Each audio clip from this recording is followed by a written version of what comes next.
Eu sou o pastor João Luiz.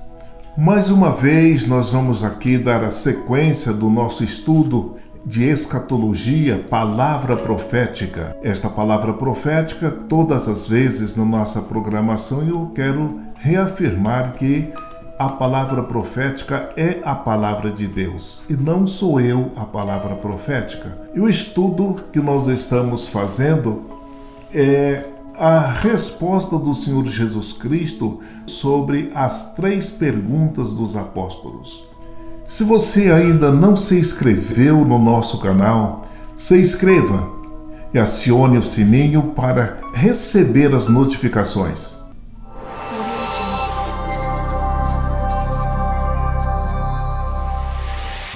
No vídeo anterior eu falei sobre a vinda de Cristo. E esta vinda de Cristo, quando ele descer para reinar, ele vai reinar para Israel e para os seus convidados, que ele disse: vinde bendito de meu Pai. Então vamos fazer um comentário bíblico a respeito deste reino do Messias. Para entender melhor, nós vamos já saber que a vinda dele vai ser no Monte das Oliveiras. E naquele dia estarão os meus pés sobre o Monte das Oliveiras, que está de frente de Jerusalém. Então veja que Cristo vai descer no Monte das Oliveiras, porque foi de lá que ele subiu, que ele foi assunto aos céus e que foi visto pelos seus discípulos. E os anjos que estavam naquele momento disse aos discípulos que Cristo voltaria. E muitas pessoas pensam que quando os anjos referem-se à volta de Cristo no Monte das Oliveiras, pensam que às vezes é o arrebatamento. Não é arrebatamento. Ali o anjo está falando da vinda dele, que vai ser no Monte das Oliveiras para reinar. Então vejamos em Atos, no capítulo 1, no versículo de 9 a 12. Tendo ele dito estas coisas, foi levado para cima, enquanto eles olhavam, e uma nuvem o recebeu, ocultando-o a seus olhos. Estando eles com os olhos fitos no céu, enquanto ele subia, eis que junto deles apareceram 2 varões vestidos de branco, os quais lhes disseram: varões galileus, por que ficais aí olhando para o céu? Esse Jesus que dentre vós foi elevado para o céu, há de vir assim como para o céu o vistes ir. Então voltaram para Jerusalém, do monte chamado das Oliveiras, que está perto de Jerusalém. O anjo aqui anunciou a volta de Cristo no Monte das Oliveiras para reinar. Por isso que ele disse que vai descer no Monte das Oliveiras. Há uma outra passagem bíblica que merece uma atenção toda especial. Quando o anjo anuncia o nascimento de Cristo, o anjo faz ali 2 profecias.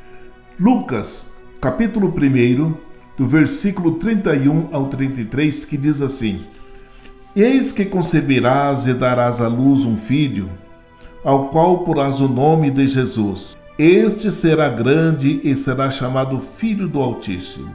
Agora observe, a profecia continua: o Senhor Deus lhe dará o trono de Davi seu pai, e reinará eternamente sobre a casa de Jacó, e o seu reino não terá fim.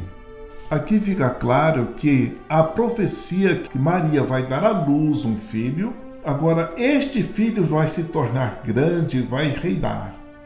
Já está falando aqui do reino do Messias durante o milênio.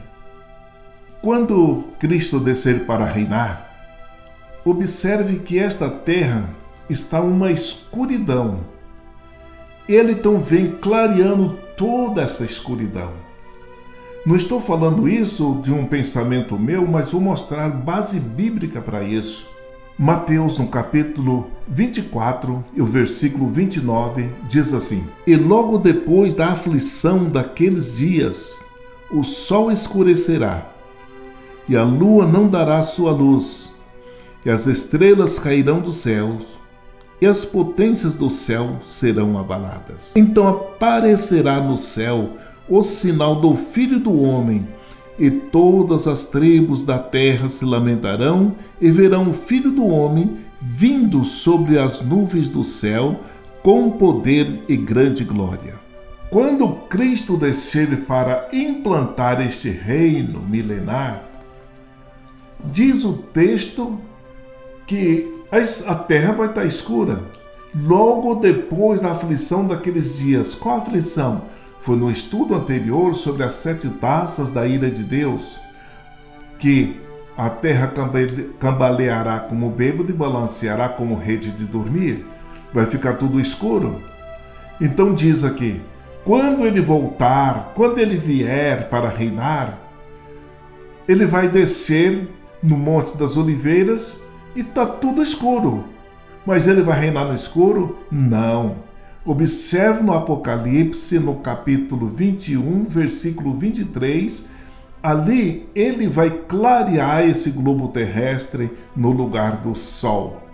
Vejamos. E a cidade não necessita de sol nem de lua, para que nela resplandeçam, porque a glória de Deus a tem alumiado, e o Cordeiro é a sua lâmpada. Veja que o texto diz que Cristo vai descer e ele vai alumiar. Ele vai substituir o sol, as estrelas, a lua. E ele, para descer aqui, ele vai fazer tudo isso. Aqui vai ser a glória de Deus aqui na terra. Eu vou mostrar mais uma coisa interessante no versículo 24, porque alguém pensa assim, mas quem diz que a cidade não necessita de sol nem de lua? Mas aqui não é o céu? Não. O céu nunca precisou do sol, de maneira alguma. Está falando aqui do globo terrestre. E Cristo vai substituir. E no versículo 24, repito, dá mais ênfase de que está aqui na terra, porque no versículo 24 diz assim: e as nações andarão na sua luz, e os reis da terra trarão para ela a sua glória e honra. As nações andarão na sua luz. Então aqui não é céu. Aqui está falando do reino do Messias, do milênio. E que não haverá mais escuridão. Não haverá mais um dia de 24 horas como nós temos hoje, o pôr do sol, o nascer do sol. No versículo 25 diz que é um dia perpétuo. Vejamos, isso é no milênio. E as suas portas não se fecharão de dia, porque ali não haverá noite. É um dia perpétuo. É o reino de Cristo. É o milênio. Aqui vai ser tanta glória aqui na terra que muitos confundem a respeito desta glória, pensam às vezes que é o céu. Vou mostrar um ponto que está falando da terra e muitos pensam que está falando do céu. Apocalipse, no capítulo 22. Do versículo 1 a seguir, observe o texto. E mostrou-me o rio puro da água da vida, claro como cristal, que procedia do trono de Deus e do Cordeiro. Quando lê este versículo, parece céu, mas não é, porque no versículo 2, na sequência, diz assim: e no meio da sua praça e de uma e da outra banda do rio estava a árvore da vida, que produz 12 frutos, dando seu fruto de mês em mês, e as folhas da árvore são para a saúde das nações. A árvore que vai produzir frutos, produz também folhas, e as folhas ela vai servir de remédio para a saúde das nações. No céu não há nações e que estão lá doentes, que precisam receber um pouco dessa folha aí para remédio, para a saúde. Mas sim para os moradores da terra. Eles que vão precisar, não que eu estou pensando, não que eu quero dizer, mas é o texto que diz que as folhas da árvore servem para a saúde das nações. Este rio da vida que nós estamos observando aqui no Apocalipse, no capítulo 22, a partir do versículo 1, Você pode observar, pega sua Bíblia e leia Ezequiel no capítulo 47, a partir do versículo 1 até o 12, você vai ver que está se tratando do mesmo rio. Está falando de dois rios. Quando fala dois rios, mas como poderá ser dois rios que está em Ezequiel no capítulo 47? Lá diz que esses rios saem de Jerusalém. Um corre para o Mar Morto e o outro corre oposto para o Mar Mediterrâneo. Você vai observar que quando essas águas chegam no Mar Morto, as águas sararão, vai ter peixe, muito peixe, como tem no Mar Grande, que é o Mar Mediterrâneo. Então veja que esta glória é a glória do reino milenar, é a glória do reino do Messias. É isso que espera Israel, o reino do Messias, reinando para eles. O Messias vai ser tão grandioso que todos vão ter que ir lá confessar que ele é o Rei dos Reis e Senhor dos Senhores. Estou dizendo isto porque a Bíblia nos garante. E se não for lá para adorar o Rei, não chove na terra daquela nação que não mandou seu representante. Zacarias, capítulo 14, versículo 17. E acontecerá que, se alguma das famílias da terra não subir a Jerusalém para adorar o Rei, o Senhor dos Exércitos, não virá sobre ela a chuva. É obrigatório todos ir a Jerusalém, lá aonde está o santuário de Deus. Eu quero fazer até aqui uma recapitulação. O santuário de Deus. E aqui diz que deve os representantes das nações subir a Jerusalém para adorar o Rei, o Senhor Jesus Cristo, como Rei dos Reis e Senhor dos Senhores. Então o trono de Deus e do Cordeiro estará em Jerusalém. Ali é a sede universal, espiritual. A glória de Deus está em cima da Jerusalém terrestre. E também quero dizer que as nações, quando for a Jerusalém, não vai de mão vazia, não. Tem que levar presentes para o Senhor Jesus. Presente, nós vamos mostrar na Bíblia, no Salmo de número 72, que a rainha de Sabá, quando ela vê falar da glória de Salomão, ela sai da sua terra para ir ver a glória do reino de Salomão. E aquela mulher tipificava o reino do Messias, as nações saindo para ver a glória do Senhor Jesus Cristo em Jerusalém.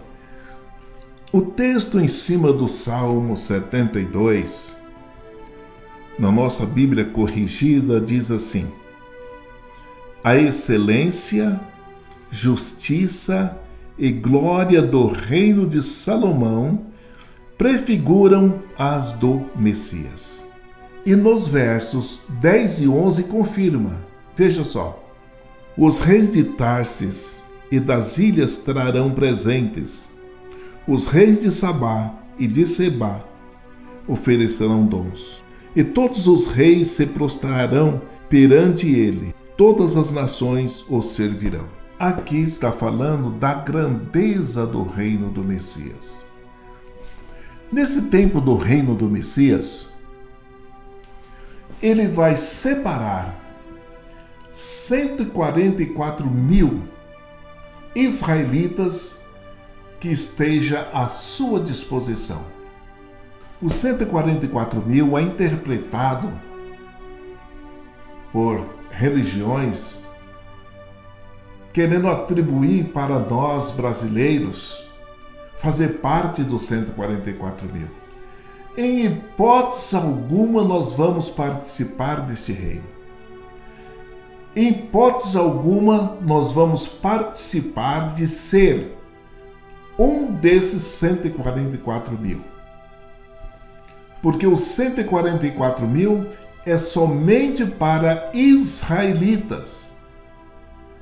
E vou mostrar o texto que está em Apocalipse, no capítulo 7, a partir do versículo 4. E eu vi o número dos assinalados, e eram 144 mil assinalados, de todas as tribos dos filhos de Israel. Olha, dos filhos de Israel.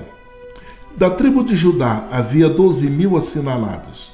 Da tribo de Ruben, 12 mil. Da tribo de Gade, 12 mil. Da tribo de Aser, 12 mil. Da tribo de Naftali, 12 mil. Da tribo de Manassés, 12 mil. Da tribo de Simeão, 12 mil. Da tribo de Levi, 12 mil. Da tribo de Issacar, 12 mil. Da tribo de Zebulon, 12 mil. Da tribo de José, 12 mil. Da tribo de Benjamim, 12 mil. 12 mil de cada tribo de Israel. Israel tem 12 tribos. Fazendo esta multiplicação, são 144 mil. Quantos brasileiros estão inseridos aqui? Nenhum. E qual é a finalidade desses 144 mil? Vamos ver no capítulo 14 e no versículo 3. E cantavam como cântico novo diante do trono e diante dos 4 animais anciãos. E ninguém podia aprender aquele cântico senão os 144 mil que foram comprados da terra. É um privilégio para estes que foram separados, 144 mil das 12 tribos de Israel. Eles vão cantar, eles vão louvar hinos que só eles têm este direito e ninguém mais. Vejamos no versículo 4 o que diz. Esses são os que não estão contaminados com mulheres, porque são virgens. Esses são os que seguem o Cordeiro para onde quer que vá. Esses são os que, dentre os homens, foram comprados como primícias para Deus e para o Cordeiro. Que estes 144 mil, eles vão seguir o Cordeiro para onde quer que vai. É uma comitiva separada para andar com Cristo, podemos assim dizer. Porque Cristo está reinando como Rei dos Reis e Senhor dos Senhores. Vou fazer uma comparação fácil à compreensão. O nosso presidente brasileiro, lógico, quando ele sai para um outro país, ele não vai só. Ele vai, uma comitiva está com ele. Presidente dos Estados Unidos, para qualquer lugar que vai, tem uma comitiva que vai com ele. E esta comitiva de ambos, ou de qualquer presidente que viaja para um outro país, ou mesmo dentro do seu país, ele não leva estrangeiro para fazer parte da comitiva. São todos natos. Falando do Brasil, se o nosso presidente viaja para um outro país, a comitiva não pode levar estrangeiros, somente brasileiros. O que tem a ver com isso? Quando Cristo estiver reinando, ele tem uma comitiva somente do povo seu, somente israelitas. Então, aqui a Bíblia não dá o direito de portugueses, brasileiros, fazer parte dessa comitiva, mas sim é uma comitiva de 144 mil que pertence às 12 tribos de Israel e nada mais. É oportuno também falar sobre a mansidão dos animais durante o milênio, ou no reino do Senhor Jesus Cristo, o reino do Messias. Tem muitas referências, mas quero pegar somente essa daqui, que está em Isaías capítulo 11, do versículo 6 ao 9. Morará o lobo com o cordeiro, leopardo com o cabrito se deitará. E o bezerro, o leão novo e o animal cevado viverão juntos. E um menino pequeno os conduzirá. A vaca e a ursa pastarão juntas, e as suas crias juntas se deitarão, e o leão comerá palha como o boi. A natureza dos animais serão mudadas. Não terá mais esse instinto de predador. E os animais deixarão de ser carnívoros. E veja que o texto diz que o leão vai comer palha, vai comer capim. Esta mudança será no milênio.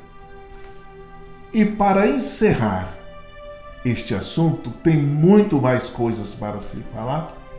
Porém, eu vou resumir tudo. Alguém vai perguntar, e a igreja, como estará nessa situação? Nós vamos ver que em Isaías capítulo 35 fala a respeito da igreja.